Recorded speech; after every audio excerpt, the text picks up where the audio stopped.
Data at rest has had its day. Data is now dynamic. It's alive and moving.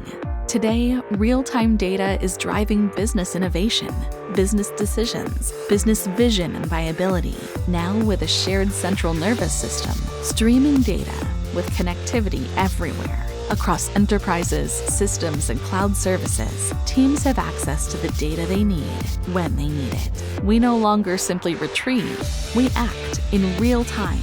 We analyze as data flows. We harness what it's telling us every second. We no longer react, we predict, prepare, and respond with a new level of confidence. With change as the constant and automation as the competitive advantage, data streaming pipelines are quickly becoming the infrastructure for instant insight and supercharged development. Welcome to Current. Let's get moving.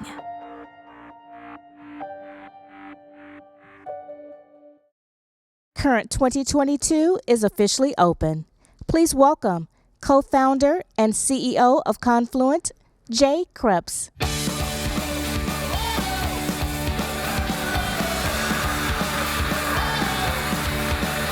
Hello, everyone.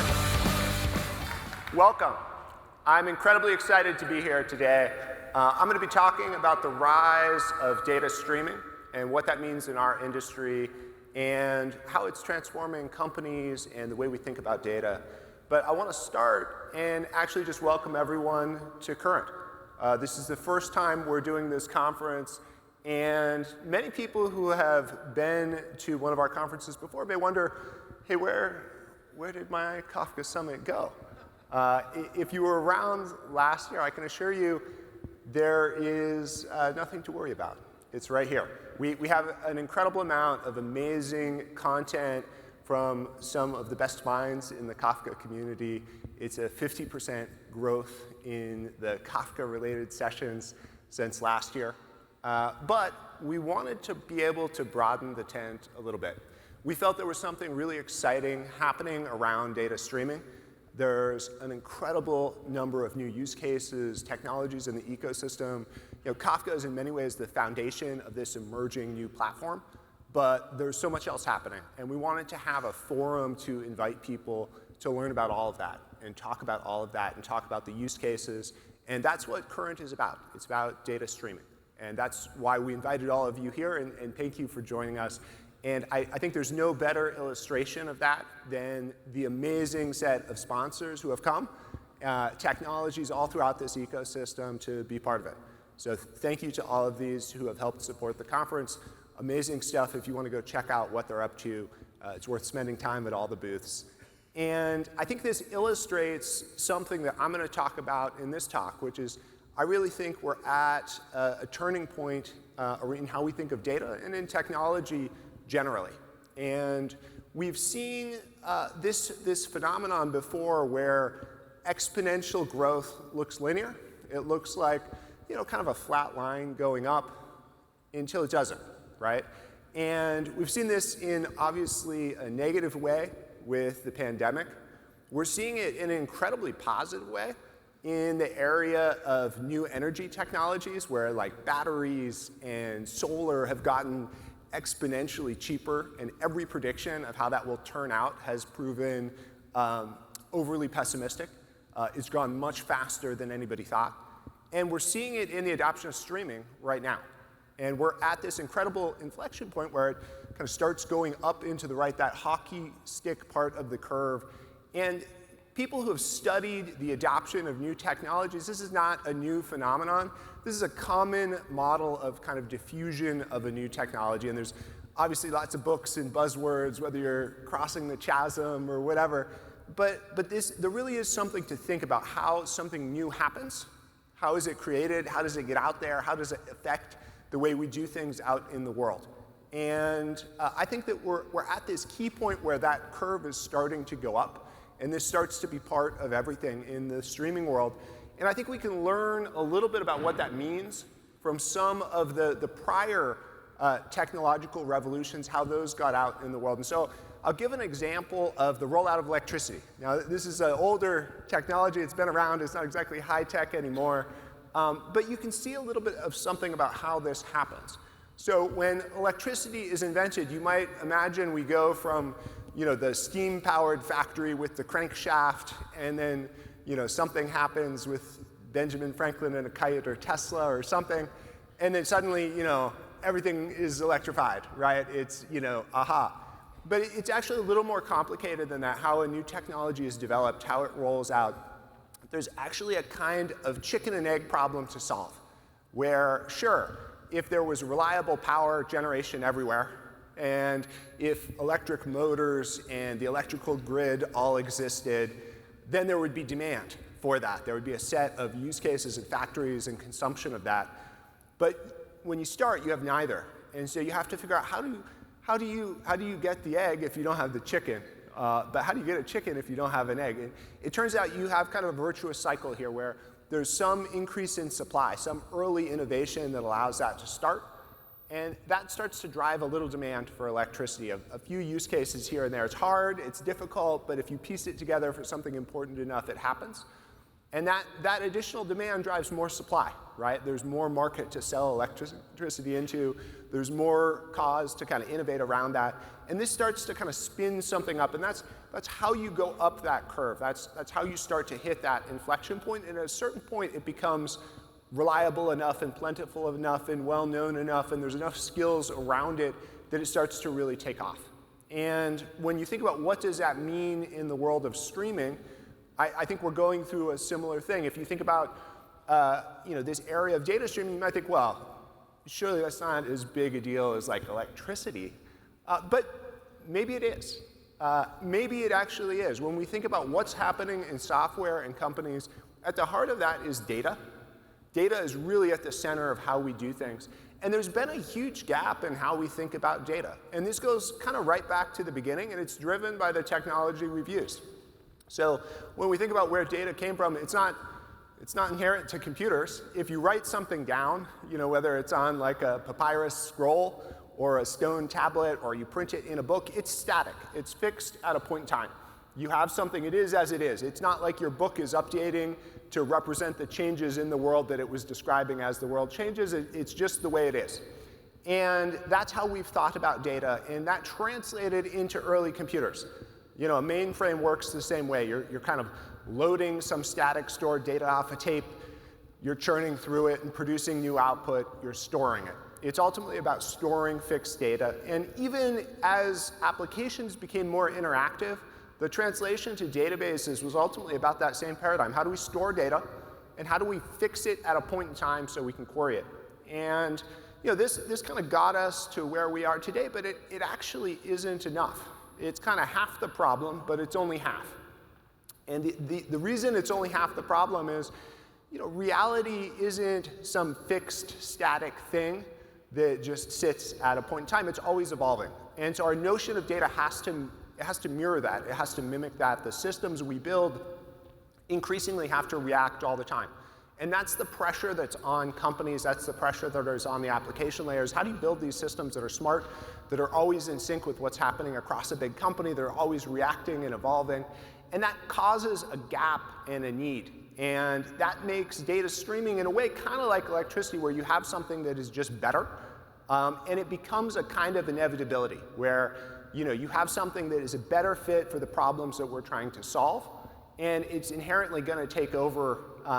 But it doesn't happen all at once. And when you think about how this area came around, it wasn't just some big bang. There was early academic research going back decades on how you could build stream processing systems, how you could think about data in this way, what some of the applications that might be, but very theoretical. And over time, that spilled out into open source, the rise of Apache Kafka, the feature set in that, the security, replication, the broad availability of these technologies started to bootstrap that ecosystem. And this is all on the supply side, right?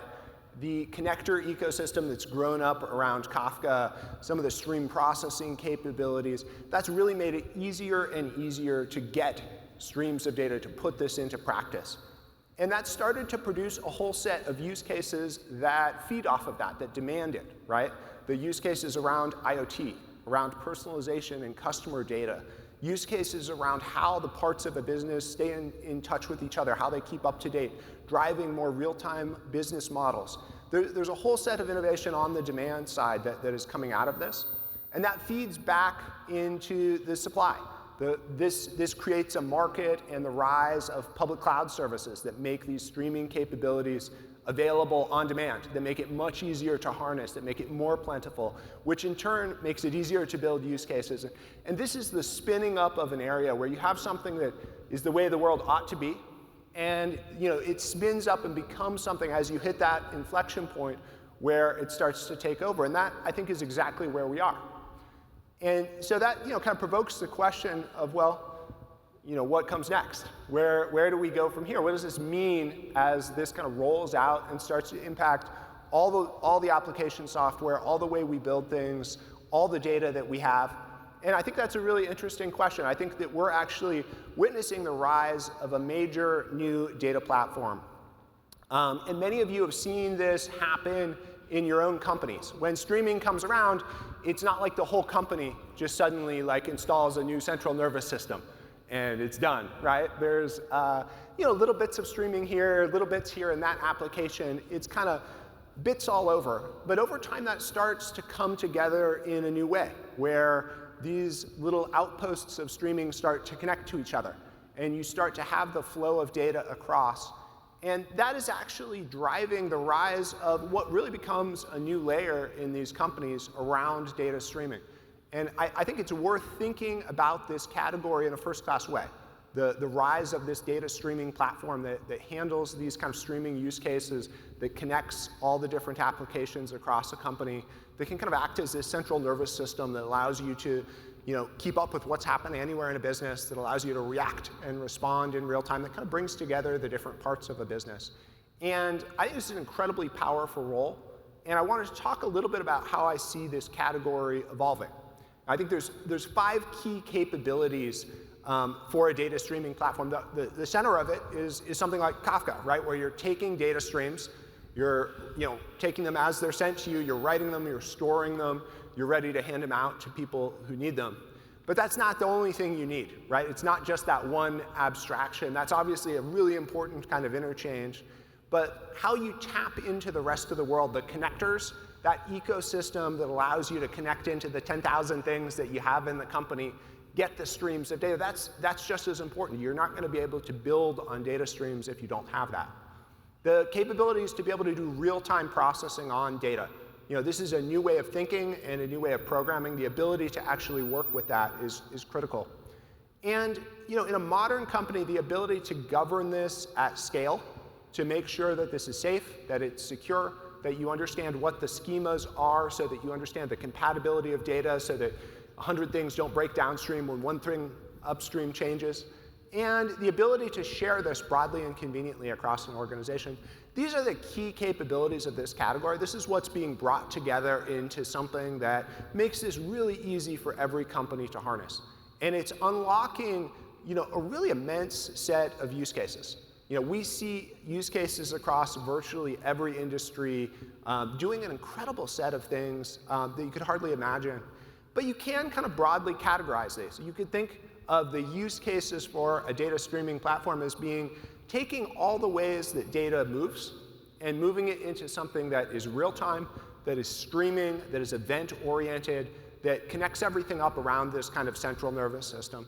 And then a new set of applications that's event-driven, that's reacting and processing and responding as things occur continuously. And these kind of pipelines and streaming applications, these are the critical categories of new use cases around a streaming platform. And I think that this actually fits into the world that we know in a really interesting way.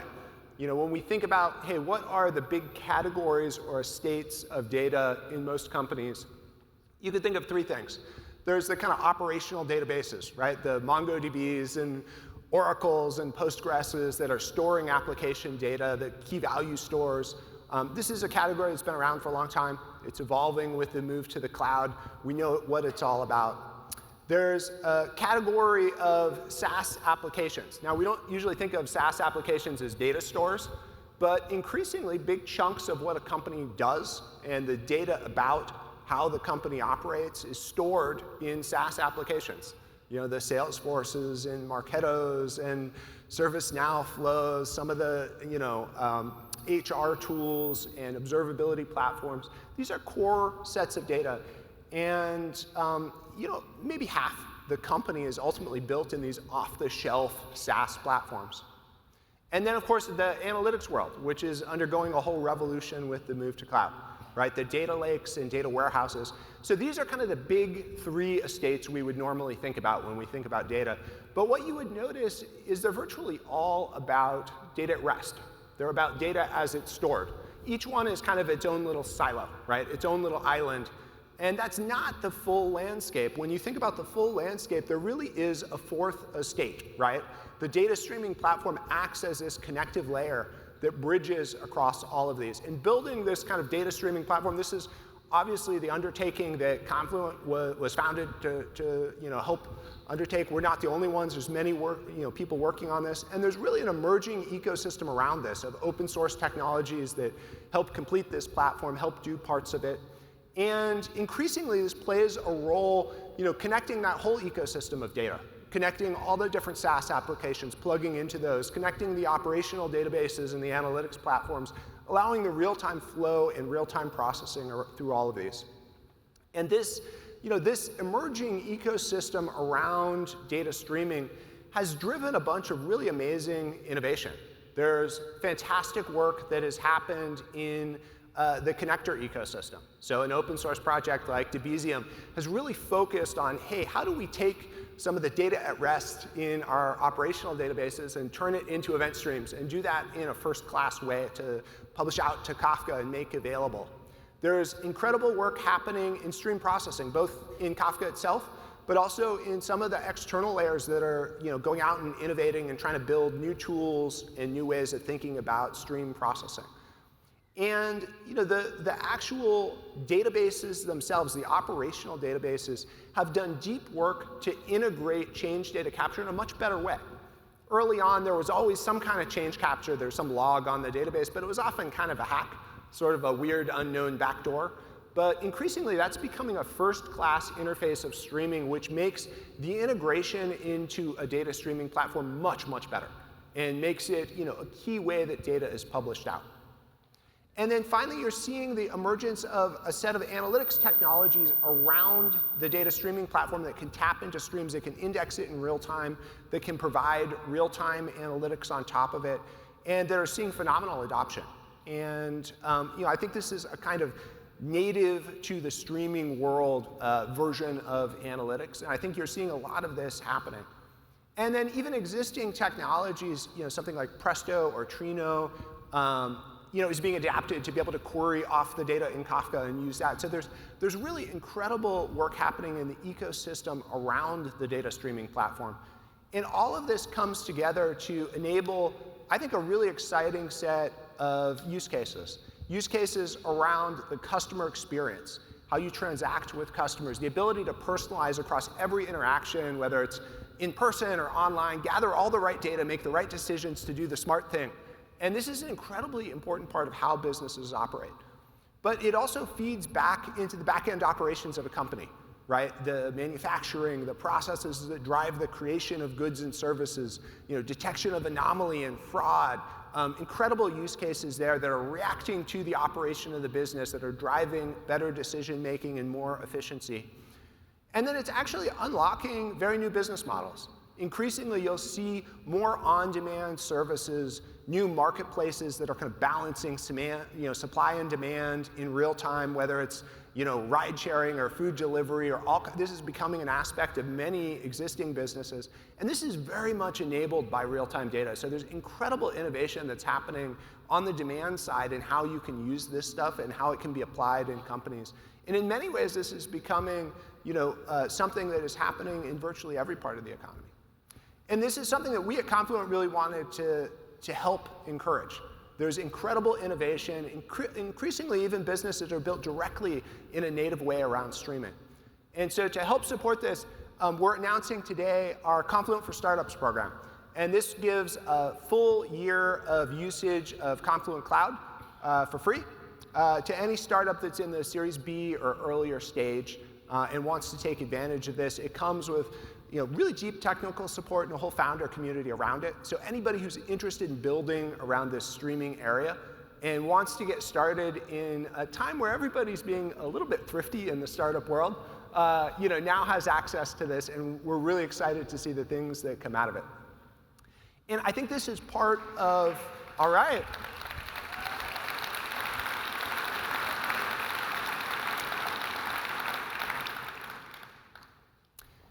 I think this is part of how we can help continue this acceleration up into that hockey stick part of the curve.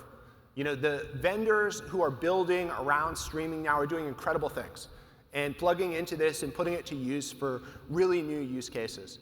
And in many ways, for the companies that are deploying this, it's going from being something that's a little bit experimental and a little bit risky to being something that's the expectation, where if you haven't done this, you're increasingly falling behind competitors, and it's baked into the kinds of experiences that companies are offering.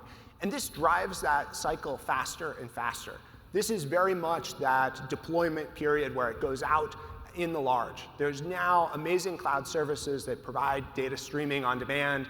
The capabilities are getting higher and higher level, and we'll talk about some of the things Confluent's doing to try and help with that. And that makes it easier and easier to take advantage of this. And I think that's a really exciting thing. This kind of deployment period is where it actually goes out and transforms the economy. And so when you think about what happened with electricity, right, it spilled out into manufacturing and changed communications and lighting and information technology. There's all these spillouts that you wouldn't really predict early on. Early on, we're just thinking of, hey, how do we take the thing we do and do it a little bit better, a little bit more efficiently? But in reality, these new technologies have a big transformative impact on how we solve the problems. And the exciting thing, I think, for everybody in this room is that we all get to be the ones who lead this next big shift. We get to do the exciting work of figuring it all out, of putting it into practice, of thinking how it plugs into every company and every part of the economy, of building the next set of platforms that take this out into the world. We get to create the businesses that will really put this into use and put it into practice. And I think Current is meant to be a place where we can all do that together. And so we've brought together, I think, amazing content. There's 170 sessions. There is 180 speakers, which I guess means there's multiple speakers in some of the sessions. And there's over 2,000, well over 2,000, I'm told, practitioners who are here in the audience today, and even more than that, who are watching online. And so I think this is the best forum in the world to talk about data streaming, to meet people who are doing these things. And I think there's incredible innovation coming out of it.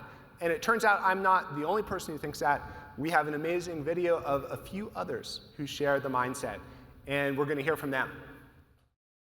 The biggest shift I think I've seen in businesses as they start to adopt and approach data streaming, data in motion, it's really a total mindset shift. It's a total change in what becomes possible. Data stream processing is incredibly different from existing technologies in the data space. Data streaming is critical for gapping, and it provides the data backbone for almost every business and customer outcome. Because of real-time data streaming, Lumen is able to produce and consume data in unique ways. It allows us to focus on what data we want to produce, not where we want to produce it.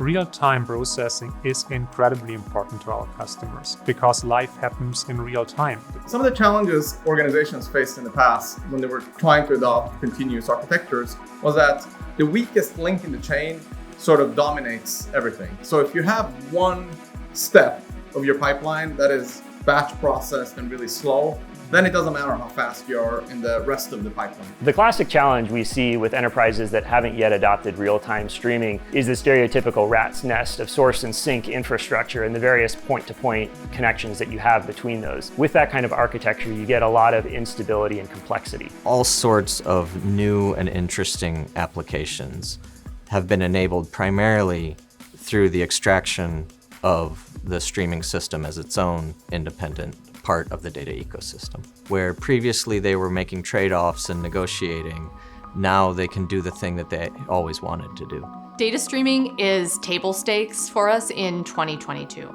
It literally sits at the heart of every business capability across all of our domains, whether that's our customer experiences, our store associate experiences, moving product within our distribution centers. We have so many popular use cases for real-time data streaming on Google Cloud, and it really ranges across all of our customers and all of our industries. And there are use cases like on-the-spot recommendations, where you are giving a customer recommendation as they're browsing your website or using your app in real time, or real-time fraud detection. The real-time data processing actually gives us the ability to connect our systems of intelligence with our systems of engagement and make better decisions as life happens. Without a streaming architecture, the data would have been stale, and you're not getting the business value you need, and organizations wouldn't be able to compete, right? They wouldn't be competitive. If we're building net new capabilities in the year 2022, we would start with data streaming at the foundation of the architecture. That's just how we would do it. The ecosystem around the streaming systems around Apache Kafka has really bloomed, it's blossomed. The future for data streaming at Lumen is bright as we embrace the fourth industrial revolution and help our customers understand that data mobility and data portability are essential to their own growth and ability to adapt to their environments. We're changing the way we work every day, and data has to change with us. When I look to the future, I see developers programming against data streams in a serverless environment. I also see developers increasingly thinking about the data products that they're building as opposed to having to reason about the underlying infrastructure and the semantics of the queries that they write.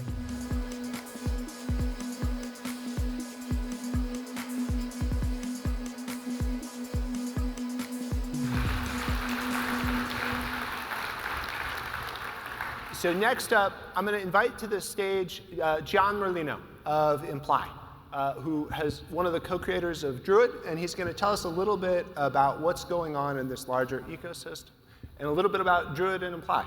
Gian?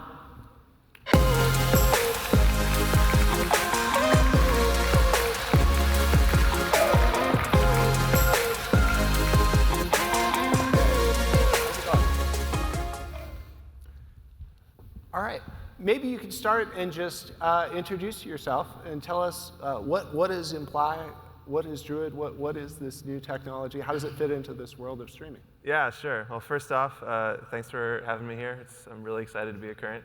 I'm really excited to see the focus on the ecosystem of which we're a part of. So for those that don't know me, I'm a co-creator of Apache Druid. It's a database built for real-time applications.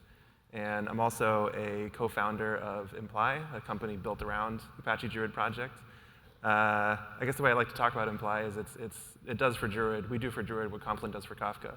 Like Confluent, we're an open source company with a big focus on cloud. That's fantastic. And maybe you could just talk a little bit about how you think about data streaming platforms. How does this touch on your area? If you're a database, what does it have to do with the world of streaming? Yeah, for sure. I mean, I love the discussion of a data streaming platform. I think it's the right way to think about data. I think that, in the Druid world, we can deal with both streaming data and batch data, but I always prefer dealing with streaming data. It's just so much nicer. The motion is built into the platform. And I think that one really important factor when you're dealing with streaming data is actually think about it a little bit differently.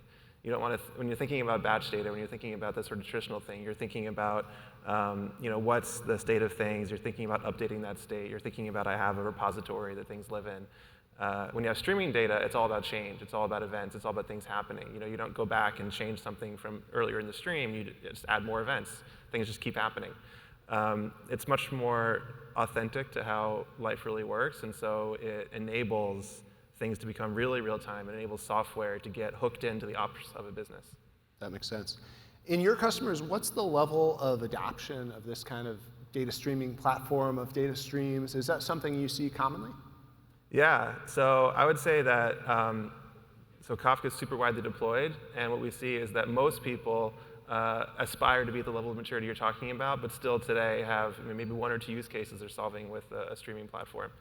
And I think that what we are seeing now out there is that as people solve those first few use cases with that platform, they realize that there is a lot more potential there. There is a lot more you can do with it.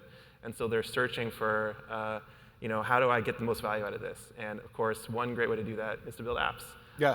And that's where, that's the kind of thing that Druid was built for. So there's actually 4 really good examples of folks right here speaking at this conference that are doing stuff with Kafka and Druid.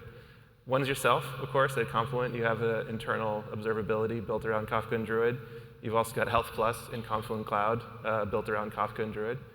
Another example is Reddit, who's built they're an Imply customer, and they've built an advertising analytics platform on Kafka and Druid. Another example, Citrix, speaking here, built Citrix analytics on an externally facing app on Kafka and Druid. And then finally, another Expedia, but I won't talk too much about that because you're talking to Anush from Expedia next. Yeah, that's fantastic. So how does the rise of data streaming and the prevalence of this, how does this change kind of the way you think about the features you would build or the use cases you're trying to focus on supporting? Yeah, so I think that thinking about streaming has to be baked deeply into what we're doing. And I think what Ali from Databricks was saying in the intro video is super important here. He was saying that you have a streaming system. If you have a component of it that isn't streaming, you have a component of it that has 5-minute, 10-minute delay to do a batch load, it kind of breaks the purpose of the whole system. And so it is really important to get everything right and have it be really nice. And so from the beginning, we built Druid to be super tightly integrated with Kafka. So we have a native Kafka integration in Druid. There's no need for a backdoor connector like you were talking about. It's a first-class integration. We support Kafka's exactly once and transactional system, so you can be confident that the data that's in Kafka is going to be represented in Druid without any loss of fidelity. And we also support querying data, of course, immediately as it hits Kafka, which is really critical when you're building a real-time system. That makes perfect sense. What would you guys like to see upstream? What could be done in the world of data streaming platforms to make things easier in the world of Druid? Yeah, for sure. I mean, I think just the stuff we've seen over the last decade as Kafka's really grown up has been great to see. And I think as things go forward, what I'd love to see is this increased focus on the ecosystem. I really like what we're doing here at Current with this additional ecosystem component, having all these talks with the ecosystem. And what I'd love to see is that to continue to grow. That makes perfect sense. So I would imagine like a fun part of your job, is similar to a fun part of my job, is you get to talk to lots of customers and users in different industries who are doing different things, trying this stuff out. Like what advice would you have to users of data streaming technologies, maybe those at the start of their journey, in the middle of their journey? What could you take away from those different conversations and examples you've seen that could help them do better? Yeah, my advice is just think big. I mean, it's be inspired by the talks you're seeing here, be inspired by the keynote you saw and the video you saw. Think really big. I think that this transition to streaming data there's a lot of parallels here with the transition to mobile or the transition to cloud. Like I think that streaming data versus batch data is as big of a shift as those shifts were. I think a great parallel with the world of mobile is think about the time when smartphones first came out. I think at that time, a lot of people kind of had an idea that mobile was a thing, and I should have a mobile website, maybe a mobile app. And so what you saw is it seemed like there was a time when everybody was shipping a pretty bare bones mobile app or mobile website that just had the basics. They all seemed to look the same. They all had just information only, no real deep integration with the business. And that didn't last very long. It didn't last very long because it wasn't the right way to do it. And that was all a waste of time. What you saw is that the people that actually embraced it, that did it correctly, actually hooked mobile deep into the operations of the business, rethought how they did things, mobile orders, mobile banking, all that stuff. And that's what their customers actually wanted, and that was the right thing to do. And I think the same thing's going to happen with streaming data. So what I would say is, anybody asking, don't make the same mistake. Don't do a half measure. Just really, really think big. That's awesome. All right, think big. Well, thank you very much, Gian. Yeah, for sure. It's great to get to chat. Wonderful. All right. Next up, we have Anush Kumar of Expedia Group here to talk with us a little bit about what they're up to. Anush?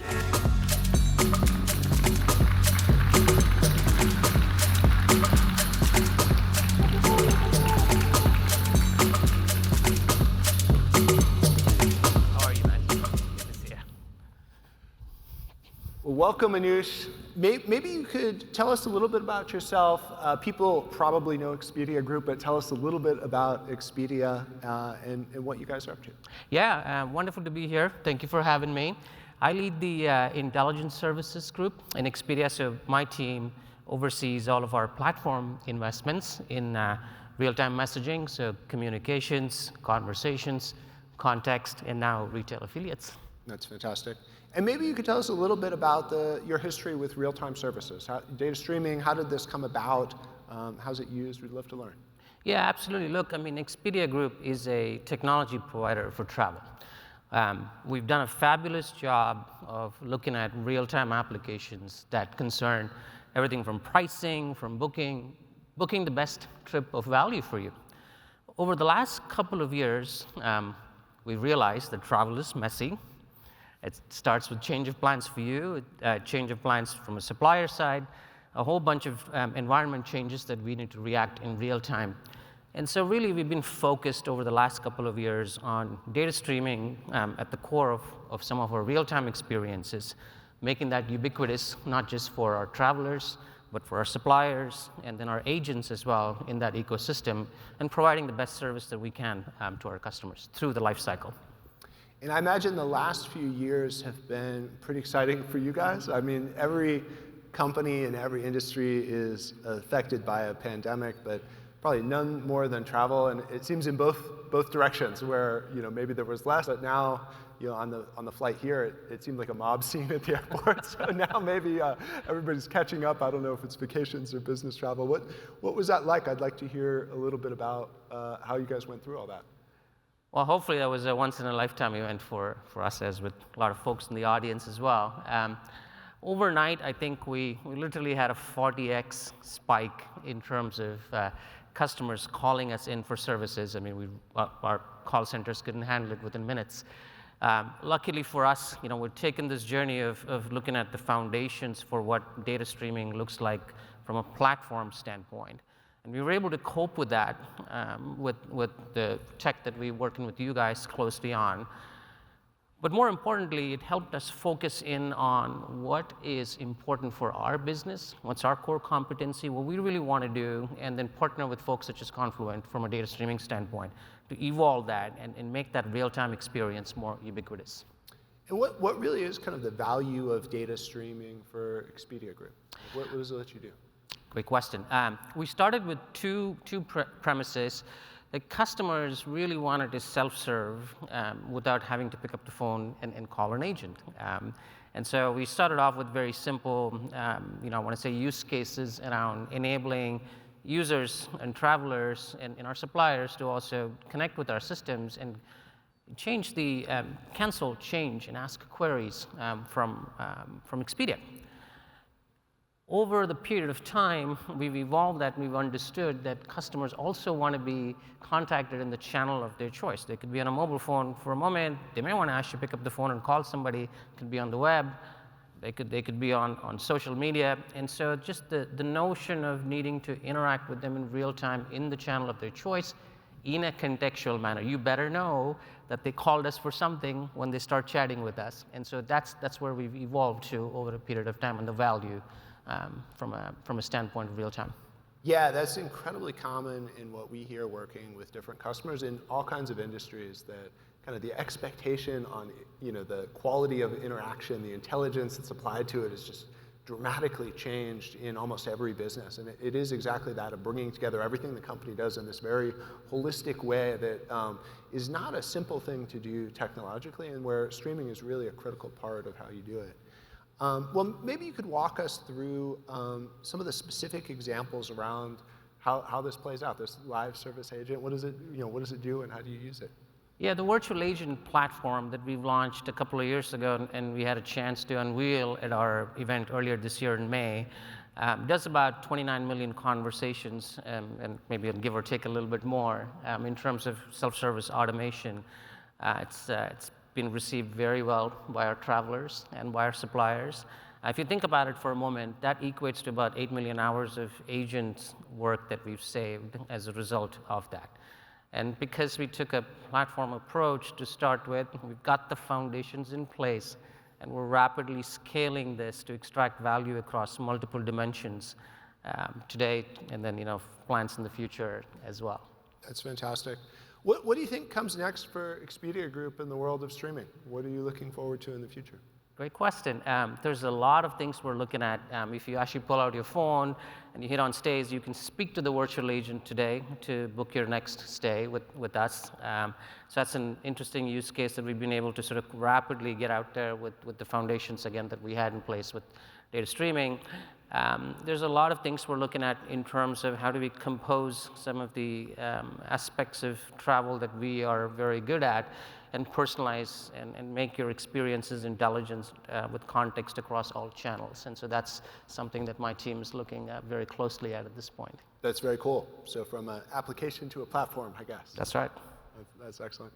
Any advice you would share with many technology leaders in the audience today? I'd say turbocharge your innovation imperative. The days of the next application that we migrate to the cloud or that next legacy system that we retire are over. Innovation matters, and with the building blocks that we have in place today around data, essentially the ability for you to quickly build data products at scale with data streaming is sort of a force multiplier today. It gives you that opportunity to really think about building that foundation, delivering incremental value, and then lighting up a bunch of use cases as you move forward. Awesome. That's fantastic advice. Think big. Yeah. All right. Well, thank you so much. Thank you. Appreciate it. Thank you.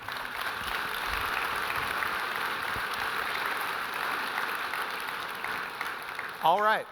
And then last but not least, I'm going to invite up our MCs for the rest of the program, the wonderful Danica Fine and Kris Jenkins. Folks.